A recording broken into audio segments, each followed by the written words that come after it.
The final skills have been released of Imhotep and Thutmose. If you want to learn more, stay tuned.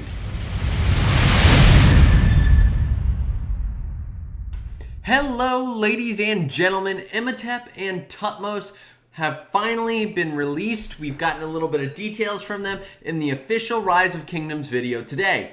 The challenge is that in that video, they only showed a handful of skills from each commander.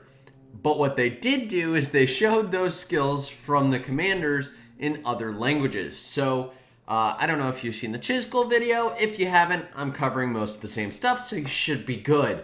I had to go through, watch Arabic, English, and Vietnamese versions of the release video. All got very interesting stuff, by the way, and come up with what the skills were by translating what the different skills were. So if you haven't subscribed already, hopefully I earn it this video. Let me know. And if you have any comments or suggestions, leave them in the comment section below. With that, let's get into Imhotep's first skill. That is High Priest. So as predicted, Imhotep is a archer commander with archer, garrison, and support as his different talents. And his first skill has a rage requirement of 1,000, as usual. And he is epic, and he will come for free with your epic civilization if you just start a new player as Imhotep. His skill debuffs up to 5 targets in a radius for 3 seconds, increasing their damage taken by 20%, 30% when expertised. This is awesome. If you're trying to debuff a rally, or you're trying to debuff a number of enemy marches when you have a bunch of nukers, this is huge. When he is expertise, this skill changes, and it's 30% instead of 20%. And when Imhotep is the secondary commander, the target also has a rage reduction of 50 per second for 3 seconds. So about 150 per rage reduction, which is huge. So Imhotep is already shaping up to be a boss. I'm excited about him. He's a very strong, epic commander. Let's get into his second skill, shall we? So Imhotep's second skill is Genius of Talents, and this is all a passive skill. No surprise there. Archers led by this commander gain 15% attack and 15% defense. Pretty straightforward, but also really nice. Keeps him and his marches really balanced. You may want to put him with Kiera, just maybe. We'll talk about potential pairings after this. But he does have that nice little garrison tree, so if you're looking for an archer garrison for your city, him and Herman might be a really nice combo. But we'll get there, I promise. The next skill, apologize for the translation, that's what apparently it's called, God Why. It is a passive skill, and it increases the health of garrison troops by 7% when he commands the garrison of the city.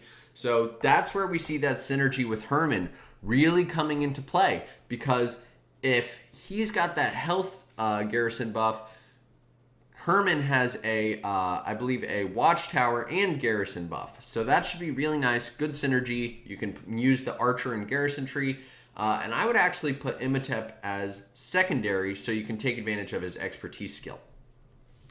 Moving swiftly onwards to the fourth skill of the day is Sage of Peace. And this is also a passive skill. And when this commander's troops are attacked, there's a 10% chance to debuff the attacker for 3 seconds, reducing skill damage dealt by 15%. This skill can only trigger every 5 seconds. And so that gives you a nice little skill damage reduction. So if you're just starting out, Imhotep Herman is going to be really good to have as garrison, because you're reducing incoming skill damage, you're debuffing your opponent, you're buffing whatever swarming marches you have. I think this is a really nice setup, and we did already cover his expertise. So you may be asking yourself, Shappy, how do I get Imhotep? How are they going to release him? What's the plan for this thing? As I mentioned, if you do start a new account and you choose Egypt as your civilization, then you should be good. You'll get Imhotep as your first free commander. That's awesome. Right, but the majority of people are not about to create a new account. So how else do you get him? That is right here. So it does seem like Imhotep is going to be introduced as a gold key commander, just like the other gold key commanders we're familiar with today. And he will have his own Egypt event much like some of the others we've seen, where you can exchange for sovereign keys, or, and this is why we're here, Imhotep heads. So this is a nice little way to build up Imhotep. If you are already a T5 player and you've hoarded a bunch of epic sculptures, my hunch, you'll probably be able to use him on him. So you just have to get the 10 here, or you get lucky with a gold key, and you should be golden for Imhotep. Now, we are moving on to the very much anticipated Thutmose III. His tree is Archer, Versatility, and Support. Not really all that great. I'm not crazy about that. I guess you would probably want to run Archer and Support, but let's get into some of his skills and talk about where the synergies may lie.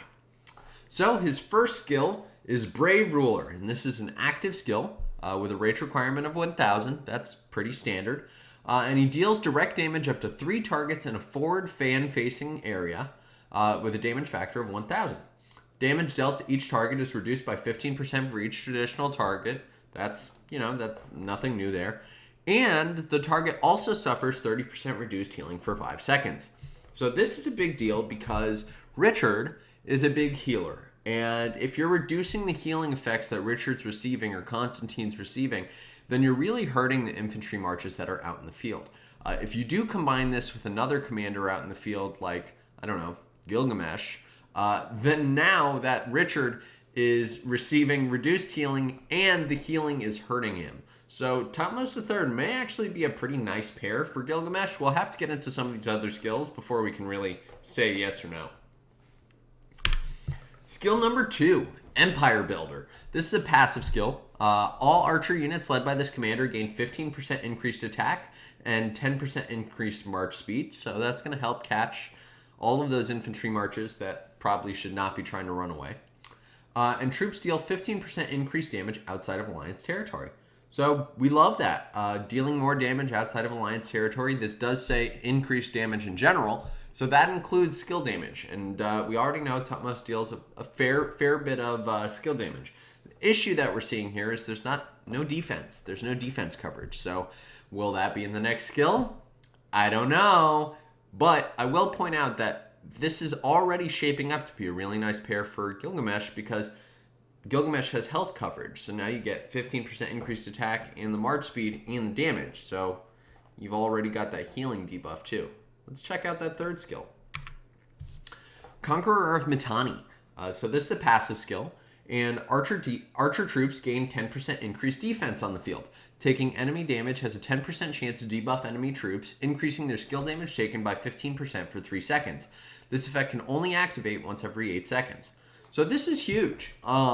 This is giving Thutmose coverage on defense and attack, and you're doing all damage dealt. So overall, he's shaping up to be a pretty good field commander for archers. I don't think I would use him for rallies. I think for field, he's going to hold up pretty well. Also, I do expect that Thutmose is going to be a gold key commander, fingers crossed, namely because Henry and Boudica are coming out in the same release, and they've already said that Boudica is going to be wheel and Henry's going to be MGE. So could this be a nice gold key archer commander? I think so. I mean, if you have Gilgamesh Nebu and you want to put your Nebu with Boudica, or if you want to put your Nebu with YSG, then you could easily put your Thutmose with Gilgamesh. And for the fourth skill, we have Vast Territories, which is another passive skill. Troops led by this commander have a 10% reduction in counterattack damage taken. So if you're swarming a target, you're going to take less damage from them. When attacked, has a 10% chance to deal skill damage to the target, damage factor 700. This effect can trigger once every 8 seconds. So I'm not crazy about that 8-second cooldown on that skill damage, but on the bright side, it says when attacked. So I'm expecting that this is going to trigger if you're getting swarmed, but you probably don't want to with Thutmose and Gilgamesh, or really Thutmose in general. But it is nice. It's a nice skill. It's going to help in the field. We don't have any useless skills here. So that's awesome. And last but not least, expertise skill. So this is Thieves Power. This is a new skill, which is what we love to see. And it is a passive. And after using an active skill, commanders deal 30% more normal attack damage for 3 seconds. This skill can trigger once every 8 seconds. So overall, Thutmose is really well-rounded. I'm liking what I'm seeing here. I think he's going to be a great field commander. You may want to put him with Boudica. You may want to put him with Gilgamesh. I think that you really can't go wrong here, and he's a nice gold key commander. I would not use universal sculptures on him. He's not going to be meta-defining. But I think they've done a wonderful job with Thutmose. So we've covered both the commanders. Let's talk about how you get Thutmose real quick.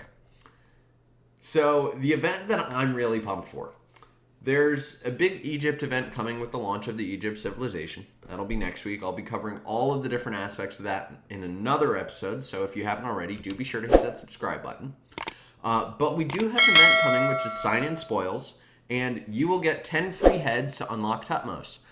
This is awesome because even if you choose not to invest in Thutmose, you still get the 10 free heads to unlock him, and you get the Writer of History bundle for $5, which is another 10 free heads. Well, 10 universal heads. The other thing I'm going to call out while we're on this is you will notice day 2 of this event gives you a civilization change, which means that if you're thinking you might want to change to Egypt, and I'll tell you why you want to in just a sec, you now get that free civ change, which is actually really expensive in the shops. So, Egypt. Let's talk about the Egypt buffs that were formally announced and what you should be doing with them. So, Lilith formally announced that the Egypt buffs were coming, and what they said is that you will get archer attack of 5%, rally army damage of 5%, and research and building tech boosts of 1.5% each. So that's huge. If you're an archer primary and you're planning on maxing Henry, you're going to want to change your civilization to Egypt. Mainly because of those top two. Archer attack is pretty nice, but really it's the rally army damage of 5% that does it for me. Rally army damage of 5% includes skill damage, counterattack damage, and normal attack damage. So if you're planning on maxing Henry, you're going to want to change to Egypt. I hope that you've enjoyed. If you have, do be sure to hit that subscribe button. Give me a like, give me a comment. I'd love to hear what you guys think. The next episode will be linked above my head. I'm going to cover more of the Egypt planned things for the release. So, thank you. Shappy out.